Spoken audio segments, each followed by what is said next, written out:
बताइए, आया बादल कविता है, इसका लेखक कौन है बताइए। क्या कहेंगे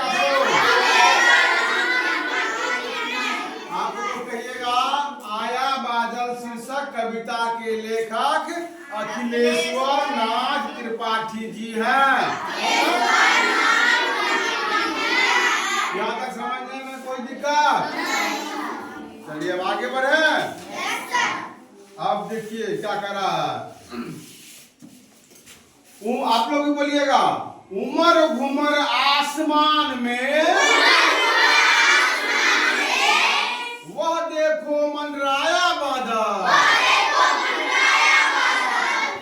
आया बादल आया बादल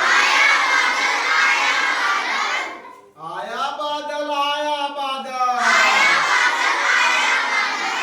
उमर घुमर आसमान में वह देखो मंडराया बादल। आया बादल आया बादल। देखो देखो भालू काला, हाथी मोटा दांतों वाला। हाथी मोटा दांतों वाला। कितने रूप बनाया बादल। कितने रूप बनाया बादल। आया बादल आया बादल। आज संदेशा किसका लाया बादल। किस मुंडेर पर आया छाया। प्यारा सा मन भाया बादल। आया बादल आया बादल। वन उपवन सब गांव नगर भी, नहीं पोखर ताल नहर भी, सबको नहलाया बादल। सबको नहलाया बादल। आया बादल आया बादल। बादल जब लगता है आसमान में तो क्या होता है बाबू। वर्षा। अब वर्षा जब होता है तो उस वर्षा हम लोग क्या करते हैं, नहाते हैं, भीग के नहाते हैं। उसी के बारे में लिखा गया है, सबको ही नहलाया बादल। आया बादल आया बादल। अब देखिए आगे क्या होने जा रहा है। पूरे सावन कजरी गाता, रिमझिम गीत सुनाता, लो पानी बरसाया बादल। आया बादल आया बादल।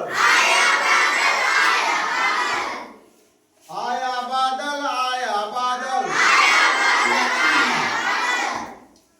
दादुर मोर पपिहा बोले, खेतों के मन हर से डोले।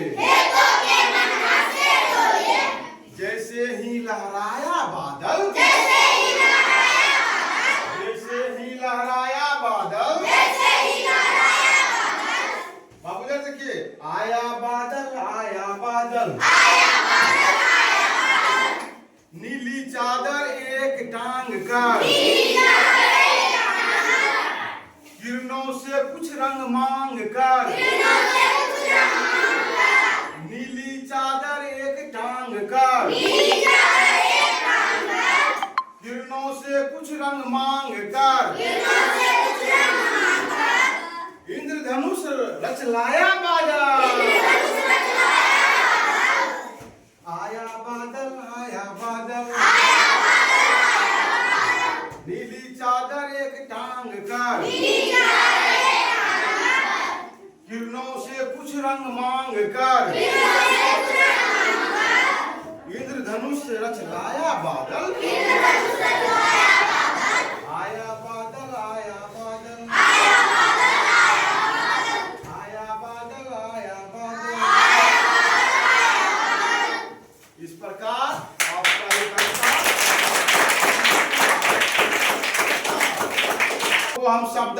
बारे में बता देते हैं, ठीक ना। कुछ शब्दार्थ भी जान लीजिए आप लोग। अब बोलिए संदेशा। संदेशा मीन्स क्या होता है?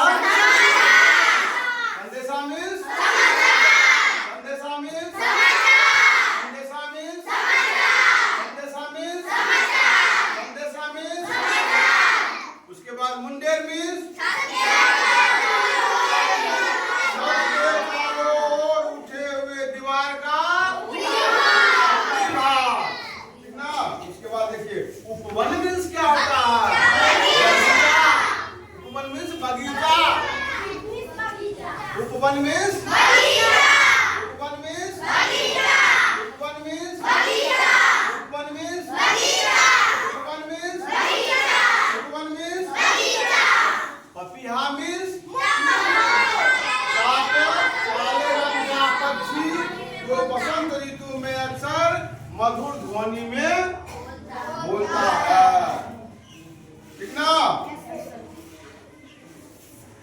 हो गया। अब क्या है? दादुर। दादुर मीन्स क्या होता है? दादुर मीन्स क्या होता है? दादुर मीन्स दादुर मीन्स दादुर मीन्स दादुर मीन्स। सबको समझ में आया? समझ में आ गया ना? यानी कि आया बादल शीर्षक कविता के लेखक कौन है? त्रिपाठी जी है। इस प्रकार यह कविता समाप्त हुआ, ठीक ना।